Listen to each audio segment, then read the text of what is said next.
Subscribe to Himanshu Arya tutorial and click on the bell icon to never miss an update. Hello बच्चों, तो आज हमारा our environment का दूसरा lecture है। क्लियर है ना। पहले लेक्चर में हमने इकोसिस्टम और उसके कंपोनेंट्स को देखे थे। क्लियर है। आज हम लोग देखेंगे फूड चेन और साथ साथ फूड वेव और उसी में ट्रॉफिक लेवल को समझने की कोशिश करेंगे। तो आज का लेक्चर शुरू करते हैं। हमारे पहले हेडिंग्स हैं and that is food chain. तो यहाँ पे हेडिंग लगाओगे फूड चेन। क्लियर है ना। तो फूड चेन समझना क्या होता है। फूड चेन एक्चुअली एक सीक्वेंस होता है जिसमें डिफरेंट ऑर्गेनिजम्स किसी दूसरे को खाते हैं, अपने लोअर वाले ऑर्गेनिज्म को, और फिर उस पार्टिकुलर ऑर्गेनिज्म को कोई दूसरा हायर ऑर्गेनिज्म खाता है। क्लियर है ना। तो इसी को इस तरीके से लिख लेंगे हम। It is a sequence of different organisms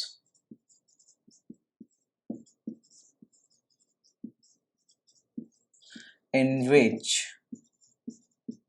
जिसमें क्या हो रहा है, तो one organism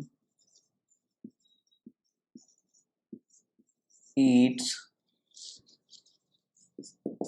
its lower organism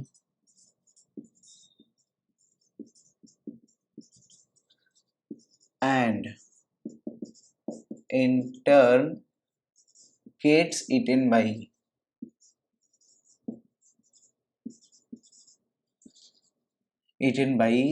some higher organism।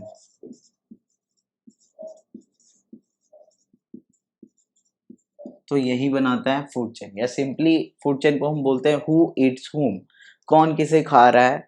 ये सीक्वेंस जब हम बनाते हैं so it forms the food chain. अब फूड चेन से देखो होता क्या है, तो फूड चेन से ना मतलब डिफरेंट ऑर्गेनिज्म में फूड का, या यूं कहो कि एनर्जी का ट्रांसफर होता है किसी भी इकोसिस्टम में।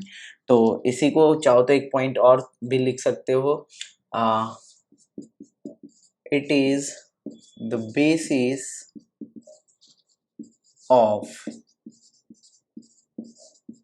transfer of food, और यू कैन से और एनर्जी एक्चुअली, क्योंकि फूड के फॉर्म में ट्रांसफर क्या होगा, फूड के फॉर्म में केमिकल एनर्जी तो ट्रांसफर होगा। तो फूड और एनर्जी फ्रॉम, या फ्रॉम नहीं लिखो, लिख लो simply two different organisms, two different organisms in any ecosystem। तो किसी भी इकोसिस्टम में क्या हो रहा है, तो फूड चेन के थ्रू फूड का, या फिर यू कहो कि एनर्जी का ट्रांसफर हो रहा है टू डिफरेंट ऑर्गेनिज्म एक सिक्वेंशियल मैनर में। आ रहा है समझ में। तो ये तुम्हारा हो गया फूड चेन। यहाँ तक समझ में आया। अब इसी फूड चेन में समझने की कोशिश करना ट्रॉफिक लेवल क्या होता है, बहुत इंपॉर्टेंट है। आगे हम उसी पे चर्चा करेंगे। क्लियर है। तो यहाँ नेक्स्ट हेडिंग यहाँ पे लगा देंगे trophic level. Trophic levels, okay. तो ट्रॉफिक लेवल क्या होता है, डिफरेंट लेवल्स जिस लेवल पे ऑर्गेनिज्म किसी फूड चेन को ज्वाइन करता है। क्लियर है ना। तो यहाँ पे सिंपल सा लिख लेना, different levels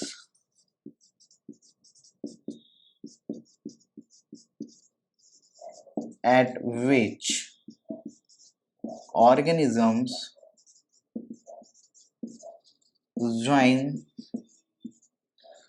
joins any food chain।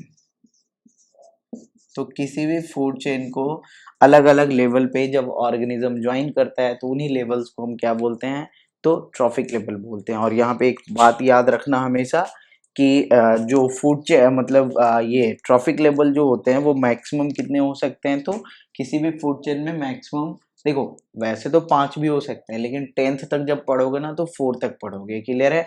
5वां क्यों नहीं होता है ना, वो भी मैं बताऊंगा आगे जाके। ओके। तो यहाँ पे एक स्टार बना के पॉइंट लिख लेना, ए food chain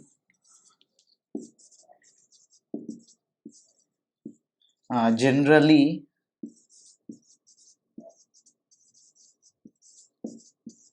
have a maximum of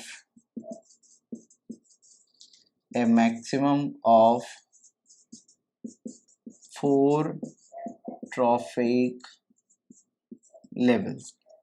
generally 4 trophic level का होता है, कभी कभी 5 का भी हो सकता है, क्लियर है ना।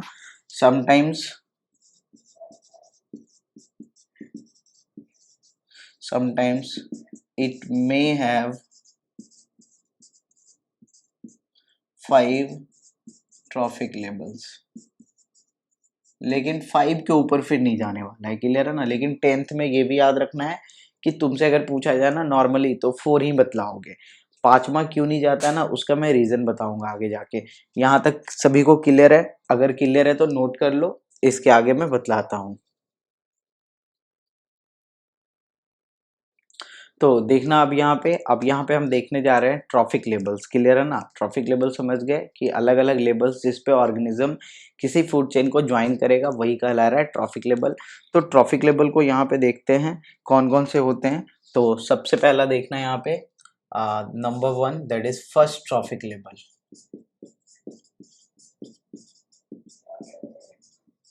क्लियर है? The second is second trophic label.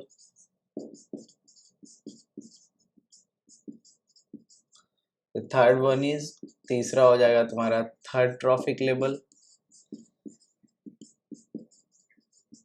और चौथा हो जाएगा तुम्हारा फोर्थ ट्रॉफिक लेवल। 4 ही ट्रॉफिक लेवल पढ़ेंगे हम यहाँ पे। अब देखो जो फर्स्ट ट्रॉफिक लेवल होगा ना उसे रिप्रेजेंट किया जाएगा T1 से, जो सेकेंड ट्रॉफिक लेवल होगा उसे T2 से रिप्रेजेंट किया जाएगा, जो थर्ड ट्रॉफिक लेवल होगा वो T3 से रिप्रेजेंट किया जाएगा, और जो फोर्थ होगा वो T4 से रिप्रेजेंट किया जाएगा, क्लियर है। अब तुमने प्रोड्यूसर कंज्यूमर पढ़ा होगा, क्लियर है। तो उसके अकॉर्डिंग देखते हैं यहाँ पे किसको क्या बोलते हैं, तो समझने की कोशिश करना। ये जो फर्स्ट ट्रॉफिक लेवल होते हैं ना ये हमेशा प्रोड्यूसर्स होते हैं, क्लियर है। बाकी सारे तो कंज्यूमर होते हैं। तो इस कंज्यूमर में क्या हो जाएगा, this one will be primary consumer, ये तुम्हारा क्या हो जाएगा तो primary consumer. This one will be secondary consumer, आ रहा है समझ में। And this one will be top consumer. यहाँ पे देखो अगर तुम ध्यान से देख रहे होगे तो मैंने टर्सरी कंज्यूमर को यहाँ पे गायब कर दिया है, क्योंकि हम 4 ही ट्रॉफिक लेवल बना रहे हैं ना। अगर 5वां बनाते ना तो यहाँ पे हम मतलब तीसरे और 5वें के बीच में जो चौथा होता है उसको यानी यानी ये T4 है ना इसको टर्सरी कंज्यूमर कर देते हैं, और फिर T5 को क्या कर देते हैं हम तो टॉप कंज्यूमर कर देते हैं। यहाँ तक समझ में आ रहा होगा, क्लियर है। तो ये प्रोड्यूसर हो गया, primary consumer, secondary consumer, then top consumer. अब इसी में एक चीज और समझ लेना तुम कि प्राइमरी कंज्यूमर जो होते हैं ना ये तो देखो ऑटोट्रॉप्स हो गए, बाकी सारे हेटेरोट्रॉप्स होते हैं। तो प्राइमरी कंज्यूमर जो होते हैं ना वो बेसिकली तुम्हारे हर्बीवोर्स होते हैं, और बाकी के सारे तुम्हारे कार्निवोर्स होंगे। तो ये कार्निवोर्स में जो होंगे ना ये तुम्हारा मतलब कि फर्स्ट लेवल कार्निवोर होगा, या यूं कहो कि प्राइमरी कार्निवोर होगा, इसे तुम बोल सकते हो प्राइमरी कार्निवोर। ओके, तो यहाँ पे लिख सकते हो तुम this one will be primary carnivore, और ये तुम्हारा जो भी लास्ट बच जाएगा ना उसे तुम टॉप कार्निवोर ही बोल दोगे। अब यहीं पे समझो अगर ये 5 ट्रॉफिक लेवल का होता तो फिर सेकेंड वाले को हम सेकेंडरी कार्निवोर बोलते हैं, फिर थर्ड वाले को टॉप कार्निवोर बोल देते हैं, क्लियर है ना। तो वो चीज समझ चुके हो गए यहाँ पे कि T1 से T2 T3 T4, फिर प्रोड्यूसर हो गया T1 में, T2 में primary consumer, then secondary consumer, then top consumer. Primary consumer वो होगा जो प्रोड्यूसर पे डिपेंड करेगा, और वो क्या होंगे तो हर्बीवोर्स होंगे ऑब्वियसली, क्योंकि प्लांट को खा रहा है तो हर्बीवोर्स। देन बाकी के सारे एनिमल को ही खाने वाला है तो कार्निवोर ही होगा। कार्निवोर में ये फर्स्ट लेवल कार्निवोर, ये तुम्हारा सेकेंड लेवल कार्निवोर। तो इस तरीके से भी हम रिप्रेजेंट करते हैं फूड चेन को, क्लियर है ना। अब यहाँ पे एक पॉइंट लिखोगे, वो पॉइंट क्या है समझना। इन एनी फूड चेन, किसी भी फूड चेन में the flow of energy,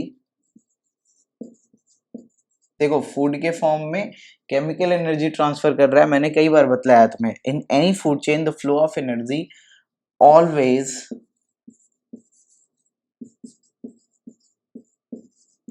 transfer from T1 to T4, या T5 है तो T5 तक भी, क्लियर है। यानी द पॉइंट इज कि T1 से शुरू होते हुए और आगे की ओर जाएगा एनर्जी का ट्रांसफर। और यहाँ पे एक चीज याद रखना तुम अगर चाहते हो तो, कि जब एनर्जी ट्रांसफर करेगा ना T1 से T2 फिर T3 फिर T4, तो वहां पे एक रूल फॉलो करता है, दैट इज कॉल्ड 10% लॉ।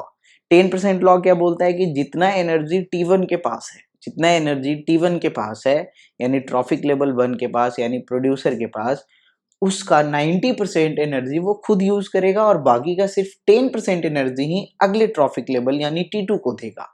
और T2 फिर क्या करेगा, तो T2 उसका 90% कंज्यूम करके और सिर्फ उसका 10% आगे की ओर ट्रांसफर करेगा। तो समझ रहे हो एनर्जी जो है ना, वो 3-4 ट्रॉफिक लेवल तक जाते जाते बहुत ही कम हो जाता है, इतना कम हो जाता है कि 5वें ट्रॉफिक लेवल के लिए वहां पे प्रेजेंट ही नहीं होता है। क्लियर है? लेकिन कुछ कुछ जगहों पे 5वें ट्रॉफिक लेवल के लिए भी मतलब प्रेजेंट होता है, लेकिन फिर भी काफी ज्यादा नहीं होता है वो।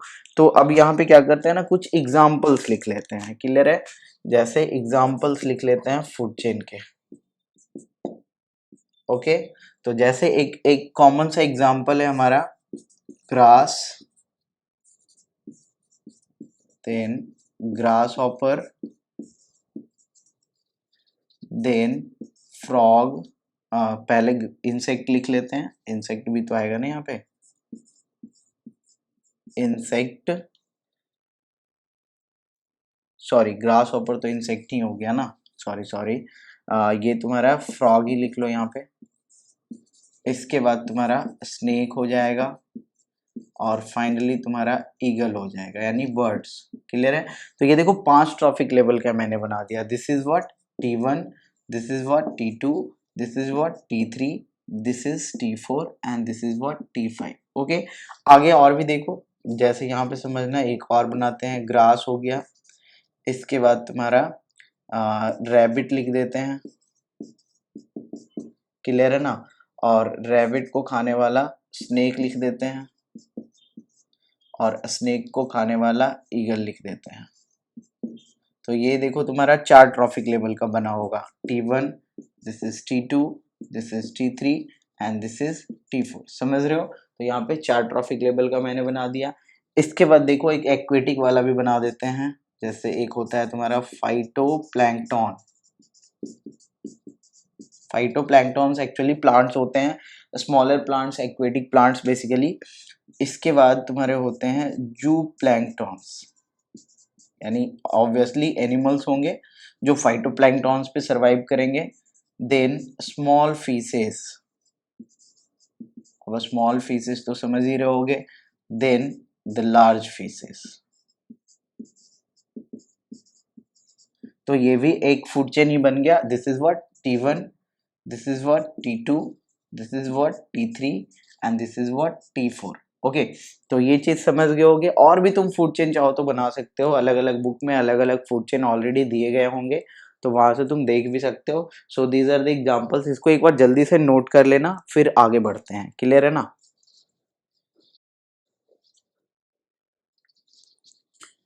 चलो तो यहाँ पे आगे देखते हैं। अब देखेंगे हम next topic, that is food web. अब देखो फूड वेव क्या है, फूड चेन तो समझ गए, एक ऑर्गेनिज्म दूसरे को खा रहा है, फिर तीसरे को, फिर चौथे को, इस तरीके से, फिर 5वें को भी may be.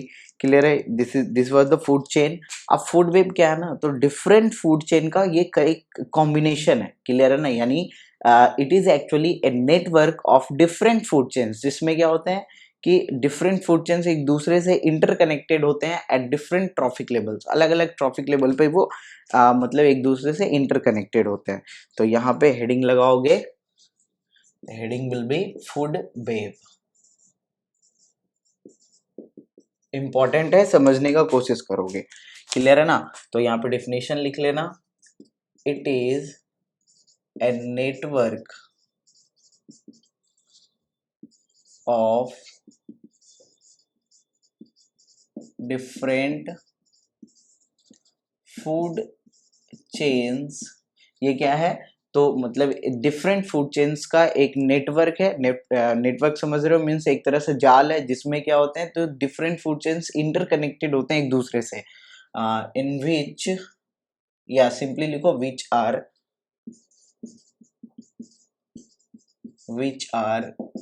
Inter connected. Interconnected means एक दूसरे से कनेक्टेड होना। क्लियर है ना? एट डिफरेंट ट्रॉफिक लेवल्स, जो कि अलग अलग ट्रॉफिक लेवल्स पे एक दूसरे से कनेक्ट होगा। अब देखो फूड वेव का फायदा क्या है, तो ये ना अल्टरनेट पाथवे बेसिकली एक तरह से ओपन कर देता है फॉर फ्लो ऑफ एनर्जी। यानी यहाँ पे एक एडवांटेज लिख लेना, यहाँ पे पॉइंट बना के, it opens alternative pathway for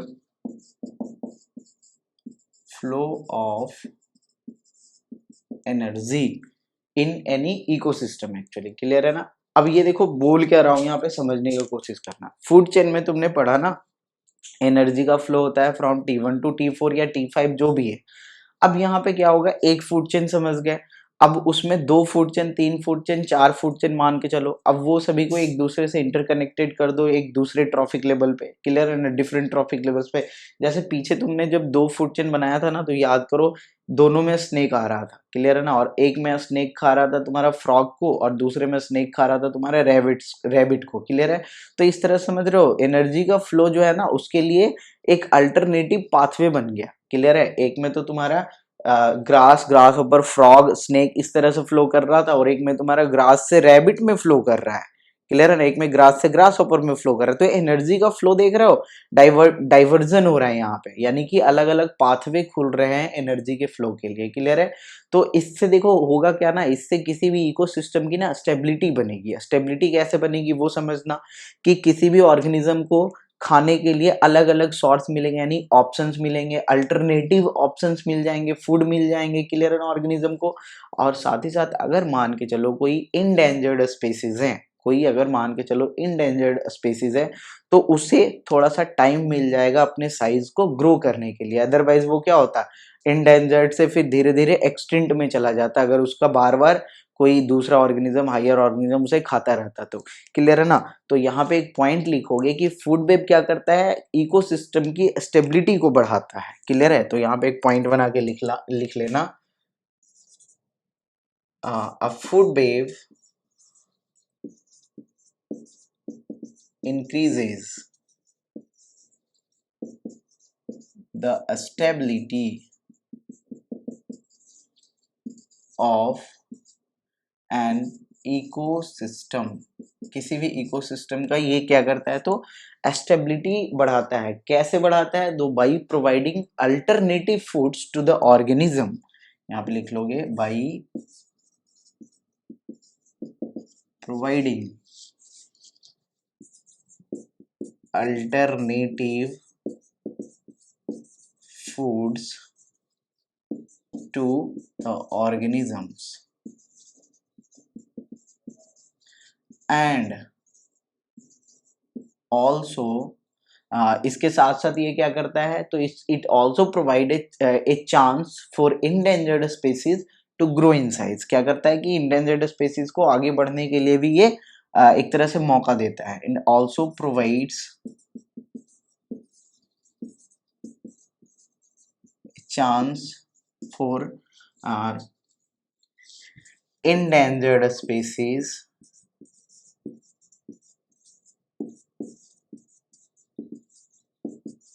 to grow in size, ताकि वो साइज में बढ़ सके। यहाँ पे साइज करने का मतलब नंबर है, क्लियर है ना, साइज बढ़ना पॉपुलेशन का, दैट मीन्स नंबर बढ़ना ना, क्लियर है। तो ये चीज समझ गए, नहीं तो फिर क्या होता, उसका बार बार हनन होता और वो एक समय एक्सटेंड कर जाता, क्लियर है। इतना समझ में आया तुम्हें, ओके। अब देखना यहाँ पे एक फूड वेब का ना एग्जाम्पल बना देते हैं। वैसे इससे पहले इरेज करना होगा, इसे एक बार नोट कर लो पहले, ठीक है ना, फिर इरेज कर देता हूँ। तो देखना यहाँ पे एक फूड वेब का सिंपल सा एक एग्जांपल बनाने की कोशिश करते हैं, क्लियर है ना, उससे ताकि तुम्हें समझ में आ जाए सारी बातें। तो एक फूड वेब इस तरीके से बनाते हैं हम, जिसमें देखो प्रोड्यूसर तो कॉमन होगा ना, ग्रास हो गया, इसको खाने वाला है मान के चलो तुम्हारा ग्रास हॉपर, ओके।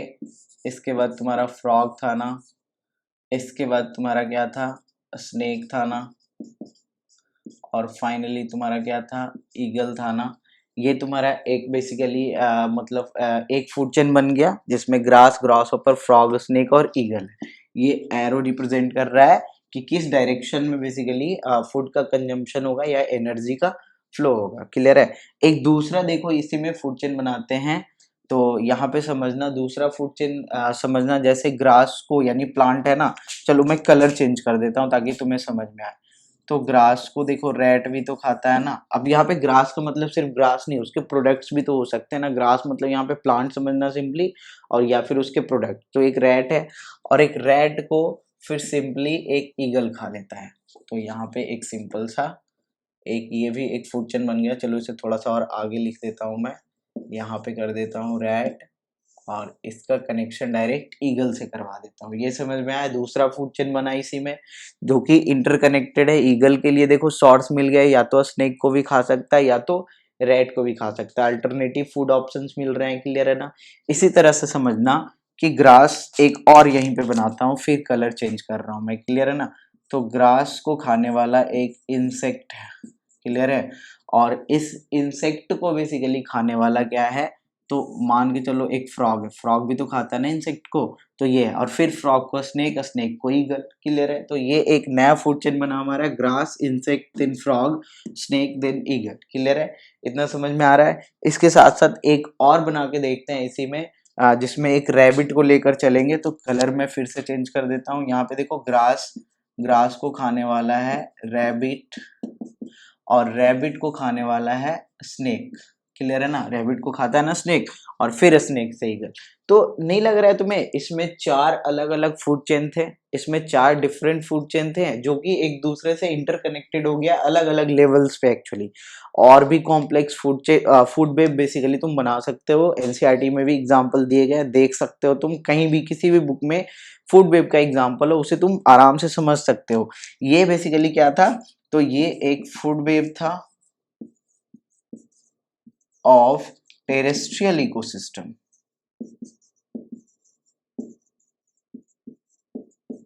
क्लियर है ना। एक टेरेस्ट्रियल इकोसिस्टम का ये फूड वेब था। इसमें देख लो मैंने एक्वेटिक वाले को नहीं डाला, सारे के सारे टेरेस्ट्रियल वाले ही हैं। क्लियर है। या फिर ग्रासलैंड इकोसिस्टम का ये एक फूड वेब था। अब समझना, एक फूड वेब जितना ज्यादा कॉम्प्लेक्स होगा ना, यानी उसमें जितना ज्यादा मेंबर्स होंगे ना, जितना ज्यादा इंटरकनेक्शन होगा ना एक दूसरे से, उतना ही ज्यादा वो इकोसिस्टम स्टेबल होगा। तो इस पॉइंट को कहीं पे लिख लेना। चलो नीचे एक नोट बना के लिख लेना। more complex food wave